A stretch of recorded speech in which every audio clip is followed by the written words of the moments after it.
Adlaw nga Sabado karon mga kaigsuunan, petsa 17 sa bulan sa Abril tuig 2021.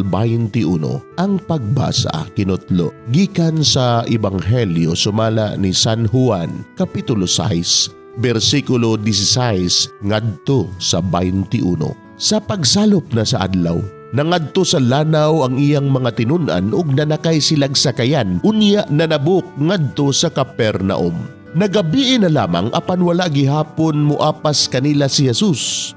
Niadtong higayuna dagko kaayo ang balod tungod sa kusog nga hangin. Ang mga tinun-an nakapamugsay nag 5 o 6 ka kilometro sa dihang nakita nila si Jesus nga naglakaw sa tubig ug nagkaduol sa sakayan. Busa nangalisang sila.